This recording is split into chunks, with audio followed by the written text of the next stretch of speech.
So this is the video. We are starting the surgery, and first of all we have to establish a view in the articular part in the glenohumeral space for us to create a space, and then for us to evaluate the subscap and the long head of the biceps. So just for you guys to understand, this case is about a 72-year-old man, very fit man. He goes to the gym all of the time. He had a traumatic tear of the posterior superior cuff, the supraspinatus, the infraspinatus, and on physical exam, he had very typical signs of involvement of the subscap and the long head of the biceps, but the MRI was quite innocent. But what we can see here on this sagittal cut is a quite healthy and innocent subscap, and in spite of that, he had very typical signs of involvement of that tendon, and as I was expecting, we had a lot of things to identify and to fix intraoperatively. So this is a right shoulder. Here we are establishing the anterior portal with spinal needle. Then I enter here with a hemostat, and we have to open that in order to do a big hole here in the anterior capsule for us to enter with the cannula. So this is the glenoid on the left side. Here we are seeing the humeral head. This is here the long head of the biceps, and this is some degenerative tissue in the anterior labrum, and we just have to do a slight debridement of this anterior tissue on the anterior labrum just to create some space. Obviously, we are not damaging the labrum, but all of this fraying, it has no pathological value. So now we are starting to remove the anterior capsule, and it's very important for us not to lose time, but to invest time doing this procedure. So what we are doing here is an ample release of the rotator interval of the anterior capsule above the rotator interval for us to fully and broadly see the subscap. So we must really spend time. So this is here the anterior capsule, and now we are seeing a very interesting image. So this is here the anterior capsule. The long head of the biceps is here on the right side, and the subscap is here below.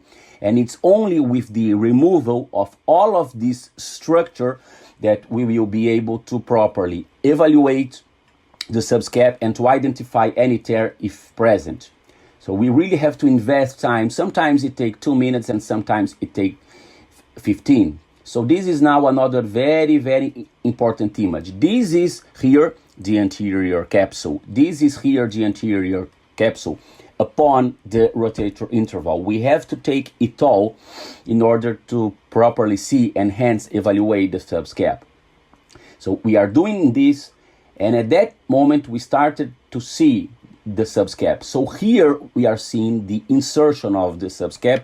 There was here, as I was expecting clinically, a significant tear of the upper third of the subscap in spite and innocent MRI.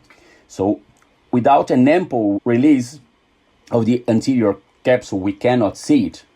So if we take a look at this image on the insertion of the subscap, we have a lesion that looks like a letter V.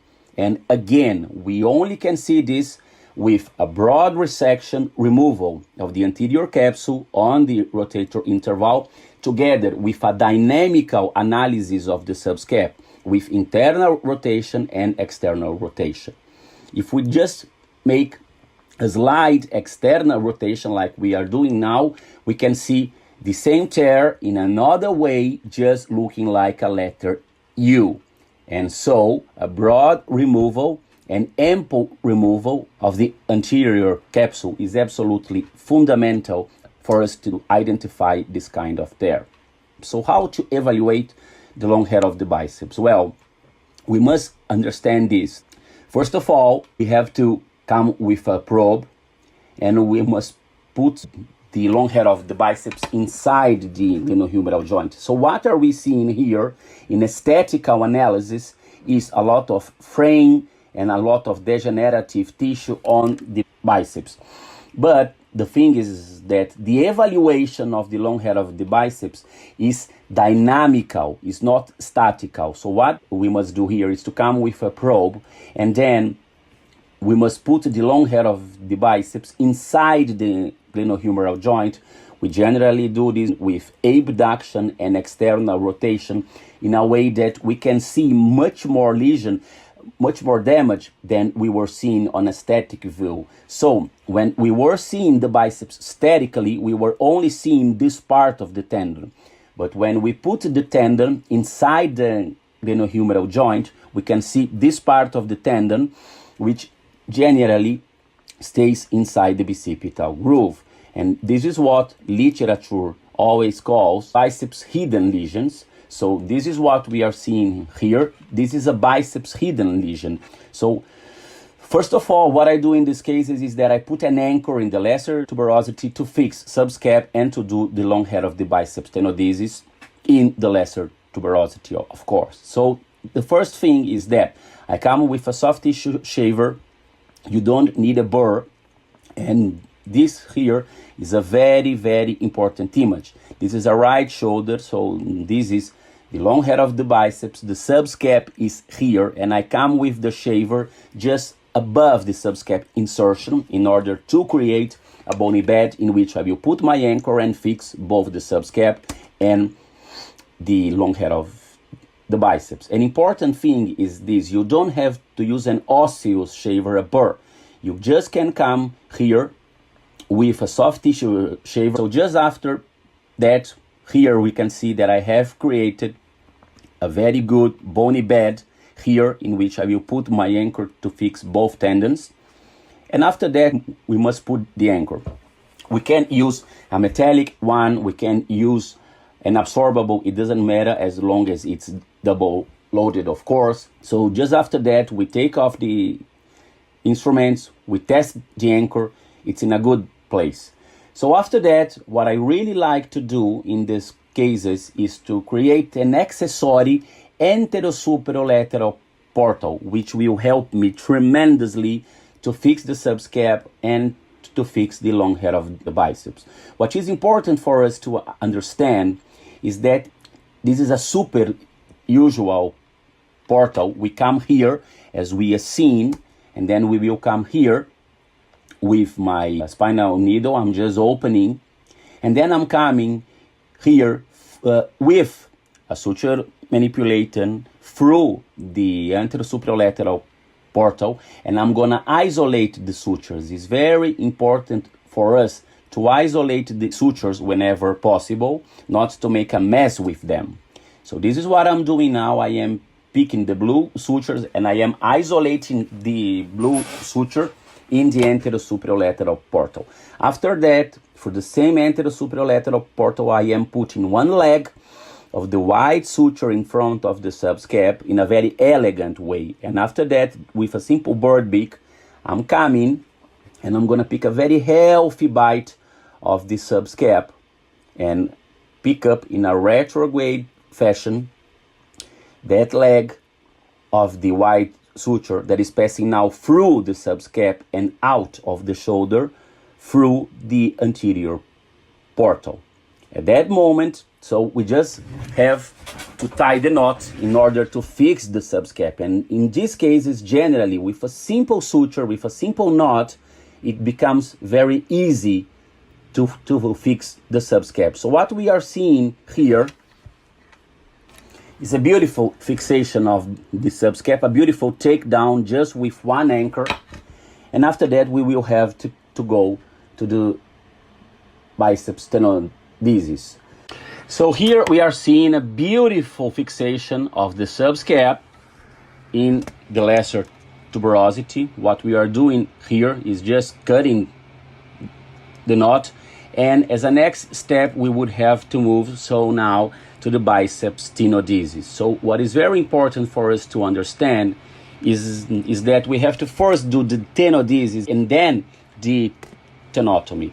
So we shall never do the tenotomy and then the tenodesis, but rather than that, first the biceps tenodesis and then the tenotomy on the root and the anchor of the long head of the biceps on the superior part of glenoid. So what we are doing now is exactly this. As I have said, we do first the tenodesis. So this is here a very pedagogical image. So what we are seeing here, so on the left side here, we are seeing on the MRI the supraspinatus and the posterior superior cuff. And what we are seeing here, which is the edge, the tip of the tendon, is exactly what we are seeing here on thoracoscopy. And the lesion measure exactly from this point to the insertion here on the greater tuberosity, which is exactly this distance from here, the tip of the supraspinatus, here to the insertion of the spinatus on the greater tuberosity on the footprint, which we are seeing here on the inferior part of the screen, here on the right inferior part of the screen. So after that, what I did is I entered it through the anterosupralateral portal with a suture manipulator, and I passed one leg of the blue suture, which would not pass through the long head of the biceps from the anterosupralateral portal to the anterior portal. And with the suture manipulator, I am putting that leg of the blue suture out of the shoulder on the anterior cannula. And what I'm doing now is, in a very simple way, in a very elegant manner, I am coming here with a bird beak, and from the anterosupralateral portal, I am passing the suture through the long head of the biceps. In my opinion, passing from lateral to medial is a very interesting way of passing the suture in the long head of the biceps, because as we are seeing here, we pick up a big bite and a lot of tissue. So then through the anterior portal, I came with my suture manipulator, and I am picking that leg of the suture, and I am passing it through the long head of the biceps from the anterosupralateral portal and to the anterior portal. So what we are seeing here in this exactly image, I'm going to show you now.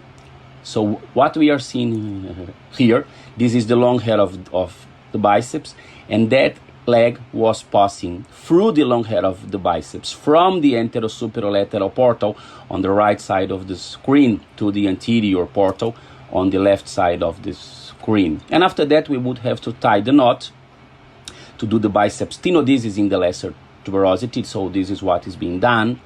And after that suture, that knot was done, we would have to cut it.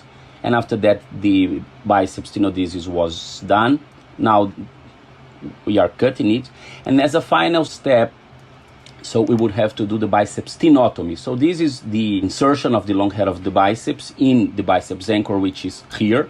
This part of the surgery must be done quite fastly with many instruments. An arthroscopic scissor, as we are doing here, you can use a basket, an electrocautery, a radiofrequency device. It doesn't matter. We are doing this now with an arthroscopic scissor, but after that we entered it, as we are seeing now, with the shaver to complete the tenotomy.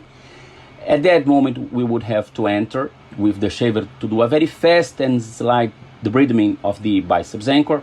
And now we are finally seeing the final result. So we are seeing here the long head of the biceps. The tenodesis is here in the lesser tuberosity. This is here the subscap, and this is the tip of the long head of the biceps. This is again the subscap. At that moment, that part of the surgery was finished.